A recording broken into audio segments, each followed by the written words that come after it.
Give me the child, and I will give you the man, St. Francis Xavier, the founder of the Jesuit movement, is supposed to have said.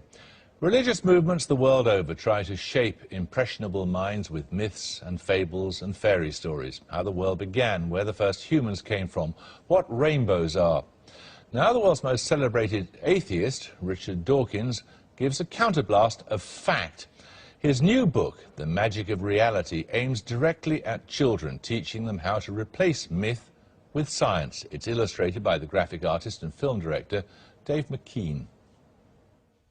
Of course, no one really believes that it would be possible to turn a pumpkin into a coach. But have you ever stopped to consider why such things would be impossible? You probably haven't, because from our earliest years we learned to suspend disbelief. And that apparently is also how we condition impressionable brains to absorb religious hogwash. In the creation myth of the Hebrew tribe of the Middle Eastern desert, the tribal god Yahweh created light on the first of his 6 days of creation.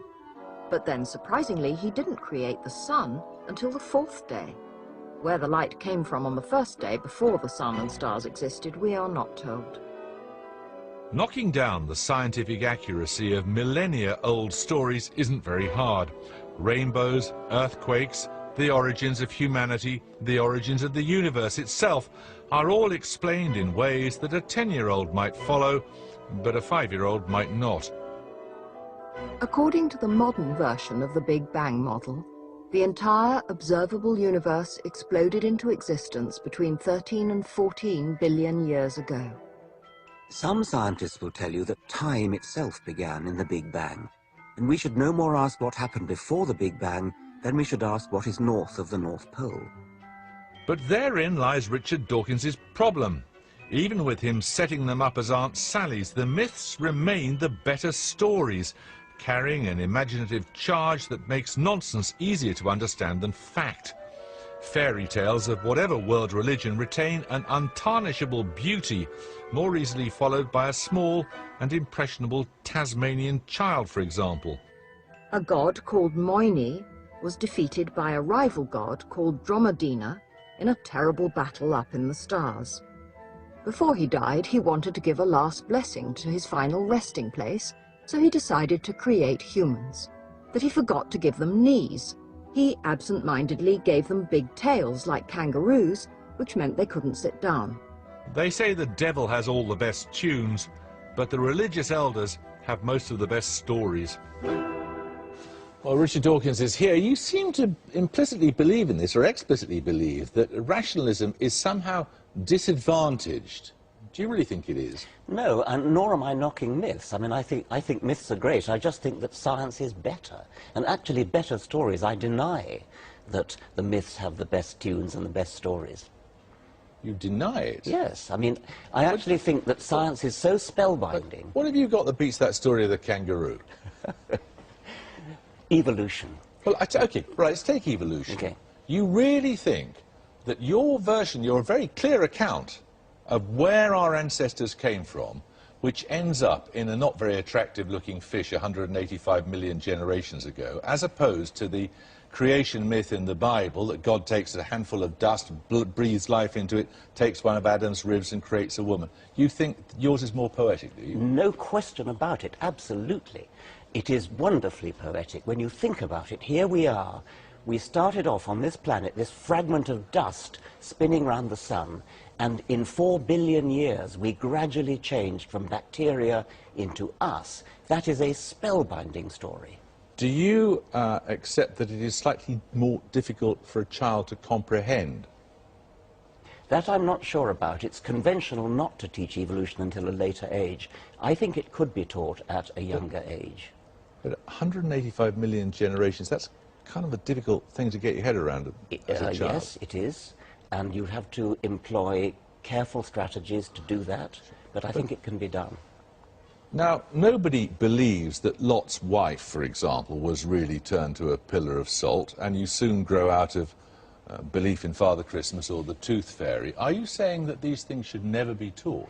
No, I'm not actually. I think that there's a great value in training the imagination to be imaginative.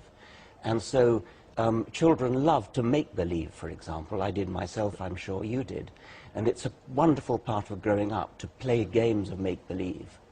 And part of it is comfort, isn't it? I mean, if you are told, I don't want to get too much into religion, but if you're told that you are a unique creation made in God's image, loved by God and the rest of it, as opposed to the scientific conclusion which you must come to, that you are a pretty insubstantial speck in the cosmos, one is comforting, one is slightly alarming, isn't it? One is false and one is true. And it is rather important to whether it's alarming or not, I think, to get what's true.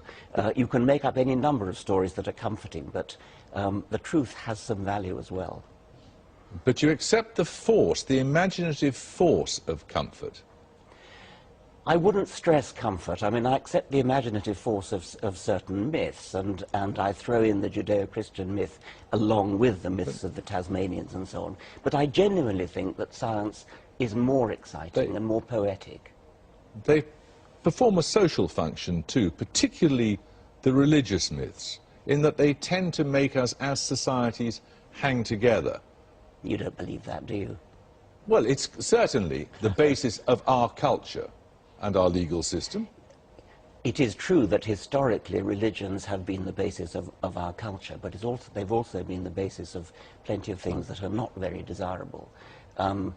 As for comfort, I think once again I would come down to what is true and say that what I would really value is the truth rather than what's comforting, and the truth rather than what necessarily holds societies together. And at what age? This book is intended for children, what, so 11, 12, 13? 12 and up to 100, I mean, all adults. Why can't you introduce children to reality at a younger age than that? I would love to do that, and maybe my next book will. This book was kind of field-tested down to about 8 or 7, and they got it with help from teachers.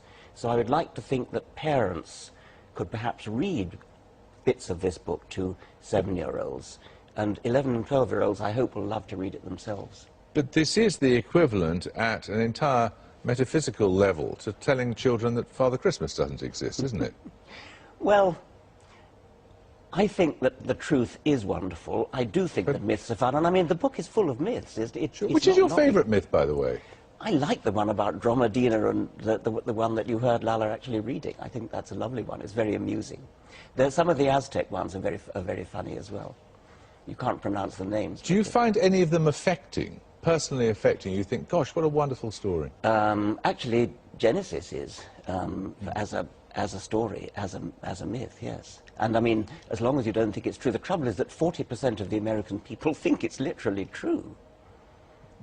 And they probably think Lot's wife was turned into a pillar of salt as well, for that matter. Do you really care that there are a lot of stupid people around? I do, actually, yes. I really do. I mean, I care that children are being misled by those stupid people. I care that children, because I think that children deserve to know what's true and what's wonderful about the world into which they've been born. It really is true and it really is wonderful. And it's such a crying shame if children are denied that by ignorant and stupid adults as you described them. Richard Dawkins, thank you. Thank you.